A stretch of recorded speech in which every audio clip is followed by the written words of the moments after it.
ചേലക്കര മഹാകാളങ്കാവ് പരിസരത്തെ വീട്ടിൽ വയോധികൻ തൂങ്ങി മരിച്ചു. ചേലക്കര മഹാകാളങ്കാവ് ദേശം കളത്തിൽ നമ്പ്യാത്ത വീട്ടിൽ 58 വയസ്സുള്ള രാജനാണ് മരിച്ചത്. ശനിയാഴ്ച പകൽ 11:45 മഹാകാളങ്കാവ് പരിസരത്തെ സ്വന്തം വീടിനുള്ളിലെ ഡൈനിങ് മുറിയിലെ കഴുക്കോലിൽ ഇദ്ദേഹത്തെ തൂങ്ങി നിൽക്കുന്ന നിലയിൽ കണ്ടെത്തുകയായിരുന്നു. ഉടൻ തന്നെ കെട്ടഴിച്ച് ചേലക്കര ഗവൺമെന്റ് താലൂക്ക് ആശുപത്രിയിൽ എത്തിച്ചുവെങ്കിലും ഉച്ചയ്ക്ക് 12:20 മരണം സ്ഥിരീകരിച്ചു. പരേതനായ കൃഷ്ണന്റെ മകനാണ് രാജൻ. അനിതയാണ് ഭാര്യ. മകൻ അജയ് ആർ.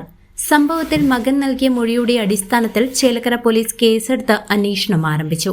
സംസ്കാരം ഇന്ന് ഉച്ചയ്ക്ക് ഭാരതപ്പുഴയുടെ തീരത്തുള്ള ഐവർ മഠത്തിൽ നടക്കും. CCV news, Chelakkara. Mayannur petrol പമ്പിന് സമീപം വിശ്വസ്തമായ ചികിത്സാ സേവനം ഉറപ്പാക്കിക്കൊണ്ട് ചെറുവത്തൂർ മെഡിക്ലിനിക് വിപുലമായ സൗകര്യങ്ങളുമായി ജനങ്ങളിലേക്ക്. അത്യാധുനിക medical laboratory, ECG, observation unit എന്നിവ സജ്ജീകരിച്ചിട്ടുള്ള ഇവിടെ വിദഗ്ധരായ സൂപ്പർ സ്പെഷ്യാലിറ്റി ഡോക്ടർമാരുടെ സേവനവും ലഭ്യമാണ്. ചെറുവത്തൂർ മെഡിക്ലിനിക്, മായന്നൂർ.